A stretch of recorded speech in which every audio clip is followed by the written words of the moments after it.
Filing and assembling cast jewelry piece. Sector, gem and jewelry. Job role, filer and assembler. Filer and assembler आभूषण निर्माण कार्य में casting प्रक्रिया से प्राप्त कास्ट एवं डायमंड ज्वेलरी सेट बनाने के दौरान एक अहम भूमिका निभाता है। फाइलर एंड असेंबलर को फाइलिंग एंड असेंबलिंग में काम आने वाले सभी मशीनों एवं औजारों की जानकारी और उनका उपयोग करना आना चाहिए। आभूषण बनाने की प्रक्रिया में कास्टिंग के बाद फाइलिंग एंड असेंबलिंग का उपयोग किया जाता है। Health and safety.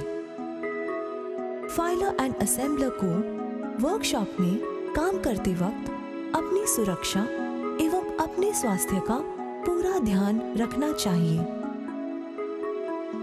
बिजली के उपकरणों को इस्तेमाल करना आना चाहिए। आभूषण निर्माण के दौरान काम में आने वाले सभी प्रकार के केमिकल्स के नाम, पहचान एवं उनका इस्तेमाल करना आना चाहिए।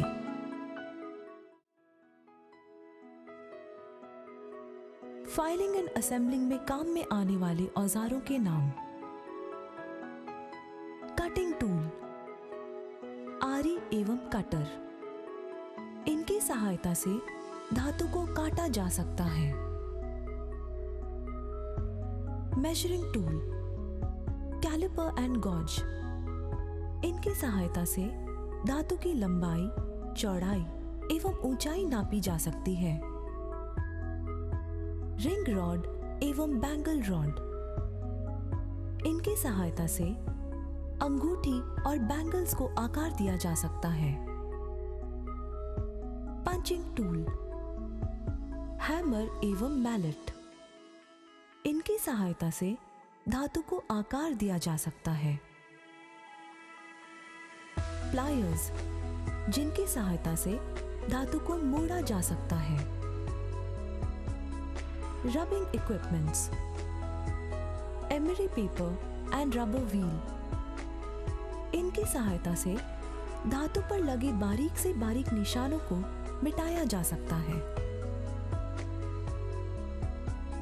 फाइल्स, विभिन्न आकार की फाइलों की सहायता से धातु को आकार दिया जा सकता है एवं अतिरिक्त धातु को मिटाया जा सकता है। मैग्नीफाई ग्लास, इसकी सहायता से किसी भी चीज को बड़े आकार में देखा जा सकता है। फोर्डम मशीन एवं हैंडसेट। इस मशीन के 3 पार्ट्स होते हैं। पहला, पॉलिशिंग हाई मोटर स्पीड एवं पावरफुल फोर्डम मोटर। दूसरा, फुट पेडल, जिसका प्रयोग मोटर को शुरू करने एवं मोटर की गति को नियंत्रण करने के लिए किया जाता है। तीसरा, हैंड पीस, जिसमें बारी बारी से drill, emery paper, man drill एवं रबर व्हील का प्रयोग किया जाता है। फाइल एवं फाइलिंग। फाइलिंग आभूषण बनाने की प्रक्रिया में एक आवश्यक तकनीक है। इसका प्रयोग धातु को आकार देने, अतिरिक्त धातु को हटाने, आभूषण बनाने के दौरान लगे किसी भी निशान को हटाने, धातु को स्मूथ और टेक्सचर बनाने के काम लिया जाता है। फाइलिंग के प्रकार। फ्लैट फाइल या समतल फाइल, हैंड फाइल या हाथ की फाइल, स्क्वायर फाइल या चौकोर फाइल, राउंड फाइल या गोलाकार फाइल, हाफ राउंड फाइल या अर्ध गोलाकार फाइल, नाइफ एज्ड फाइल या नुकीली फाइल। फ्लैट फाइल, इन फाइलों में रेक्टेंगुलर क्रॉस सेक्शन होता है, जिनकी सहायता से धातु के भीतरी एवं बाहरी सतह को फाइल किया जाता है। हैंड फाइल, इन फाइलों में फ्लैट फाइल की तरह क्रॉस सेक्शन बने होते हैं जिनका उपयोग एंगल बनाने में लिया जाता है। स्क्वायर फाइल एवं राउंड फाइल। स्क्वायर फाइलों में स्क्वायर क्रॉस सेक्शन बने होते हैं जिनका प्रयोग आयताकार सतह पर किया जाता है। राउंड फाइल में गोलाकार क्रॉस सेक्शन बने होते हैं जिनका प्रयोग गोल सतह पर किया जाता है। हाफ राउंड एवं knife aged file. Half round file में एक तरफ गोल एवं दूसरी तरफ फ्लैट फाइल बनी होती है जिसका प्रयोग अंदरूनी घुमावदार सतह पर किया जाता है। नाइफ एज्ड फाइल में नुकीले त्रिकोणीय क्रॉस सेक्शन बने होते हैं। इनका प्रयोग कोने बनाने की जगह पर किया जाता है। Triangle file. इस प्रकार की फाइल में त्रिकोण क्रॉस सेक्शन बने होते हैं जिनका प्रयोग त्रिकोणीय कोने वाली जगह पर किया जाता है। Needle file. नीडल फाइल विभिन्न प्रकार के फाइल का सेट होता है जिसका प्रयोग नाजुक एवं हल्के जगह पर किया जाता है। मिल फाइल। मिल फाइल का प्रयोग आयताकार एवं गोलाकार सतह पर किया जाता है। इसकी दांतें नुकीली होती हैं। Casting defects. Filer and assembler को कास्ट ज्वेलरी पीस में कास्टिंग डिफेक्ट या कमियों की पहचान एवं निवारण करना आना चाहिए, जैसे gas defect, shrinkage cavity defect, moulding defect, pouring metal defect, metallurgical defect. Bracelet हाथों में पहने जाने वाला आभूषण है। कास्टिंग ट्री से प्राप्त सभी आर्टिकल्स को स्क्रू कटर की सहायता से काटकर अलग कर देना चाहिए। आरी में ब्लेड लगाते वक्त ब्लेड की दांतें ऊपरी तरफ हो, इसका ध्यान रखना चाहिए। ब्रेसलेट के सारे पीस के रनर को आरी से काट लेना चाहिए। हैंड वाइज की सहायता से आर्टिकल को पकड़ा जा सकता है। फ्लैट फाइल का प्रयोग रनर के कटे हुए स्थान पर धातु की सतह को समतल करने के लिए किया जा सकता है। ट्रायंगुलर फाइल का चयन आर्टिकल की ऊपरी सतह पर करना चाहिए। इस फाइल का प्रयोग आर्टिकल के चारों ओर यानी सभी बाहरी एवं भीतरी जगह पर करना चाहिए। ध्यान रहे, फाइल का उपयोग आर्टिकल की आवश्यकता अनुसार सतह पर ही करना चाहिए। यदि फाइल की दांतें एज पर टच हो जाती हैं, तो वह एज का आकार बदल देंगे। फाइल चलाते वक्त आर्टिकल को मजबूती से पकड़ना एवं फाइल को सही दिशा में चलाना चाहिए।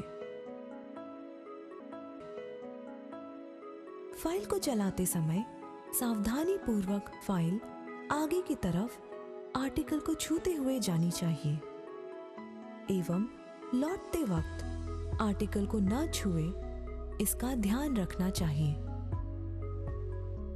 इस प्रक्रिया में सभी प्रकार की फाइलों का चयन एवं उपयोग करते वक्त ध्यान रखना चाहिए।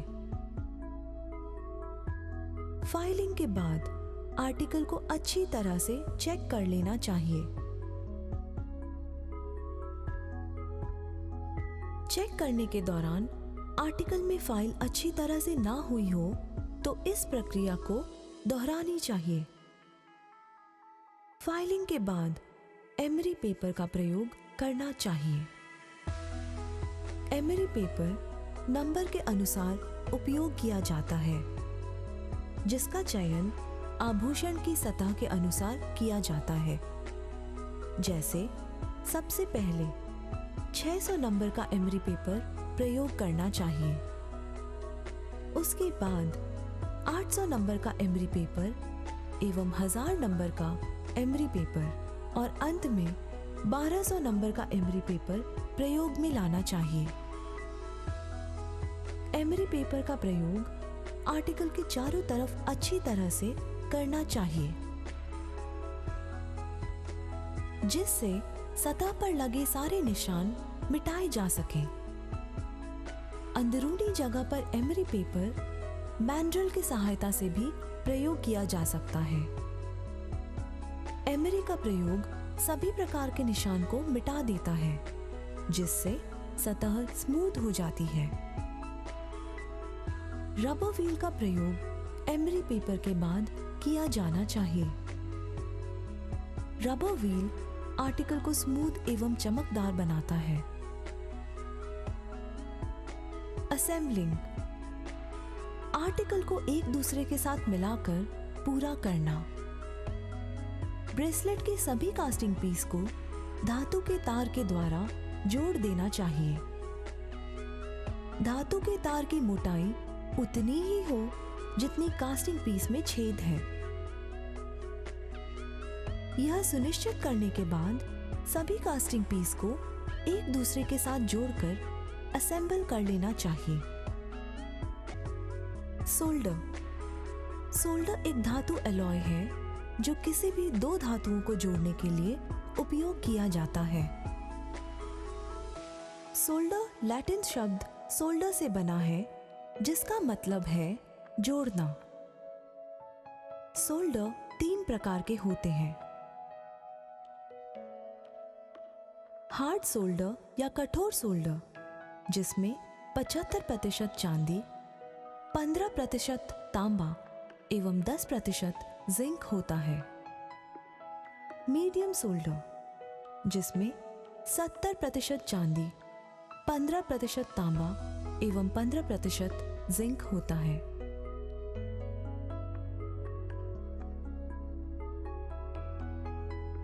इजी फ्लो यानी आसानी से पिघलने वाला सोल्डर, जिसमें 65% चांदी, 20% तांबा एवं 15% जिंक होता है।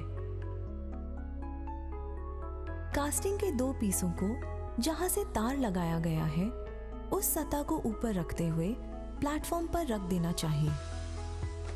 उसके बाद उस सतह पर फ्लक्स यानी बोरैक्स पेस्ट या सॉल्यूशन को लगाया जाता है।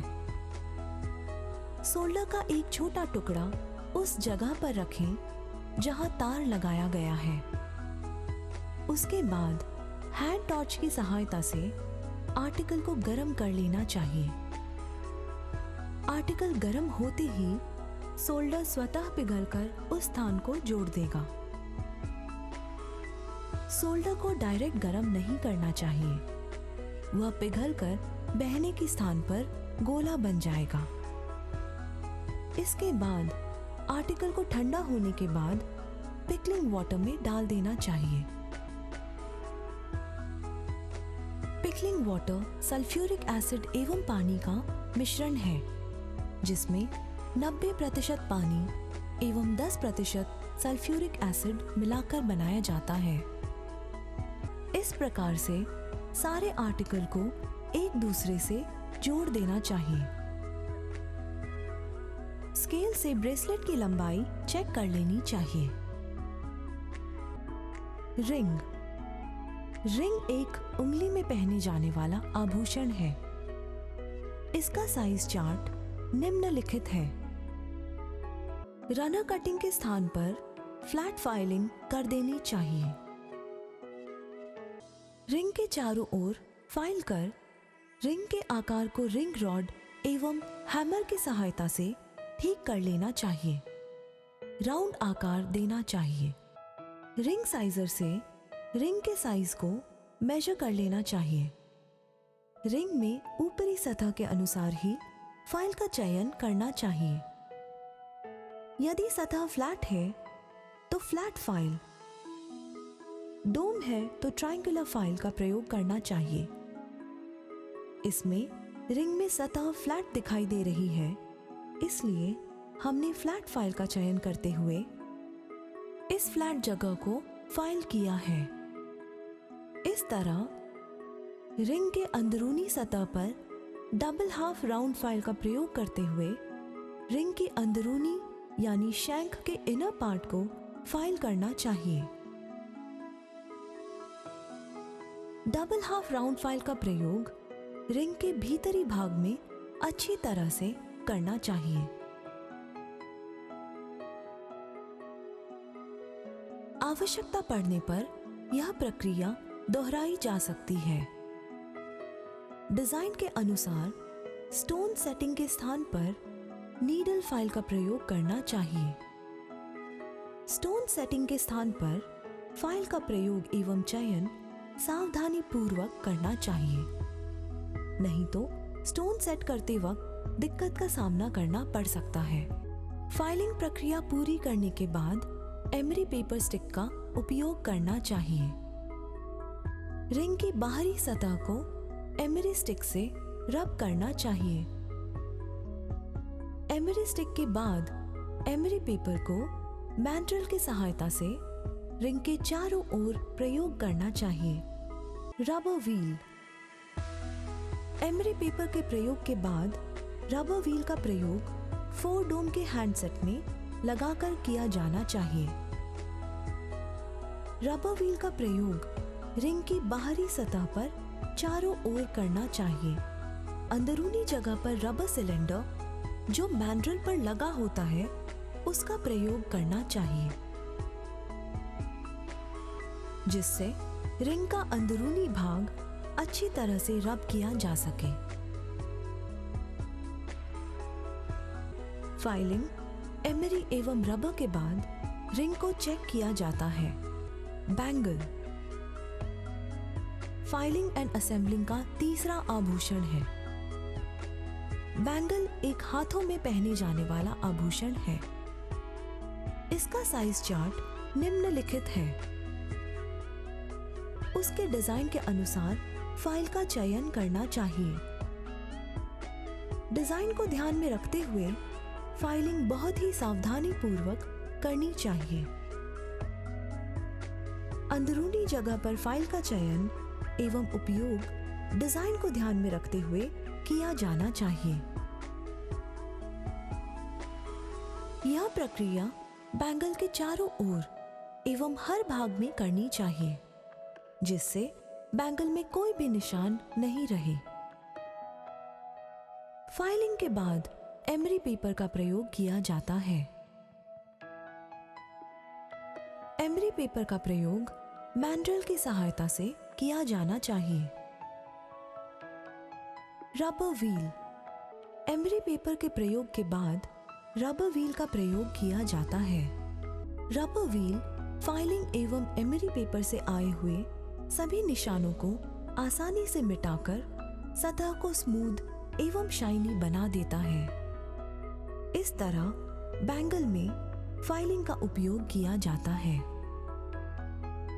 कास्टिंग प्रोसेस से प्राप्त ब्रेसलेट के पीसेस एवं उन्हीं पीसेस को फाइलिंग एंड फिनिशिंग कर दिए जाने के बाद की पिक्चर आपके सामने है। कास्टिंग प्रोसेस द्वारा प्राप्त बैंगल का फाइलिंग एवं फिनिशिंग करने के बाद का परिवर्तन आप स्वयं ही देख सकते हैं।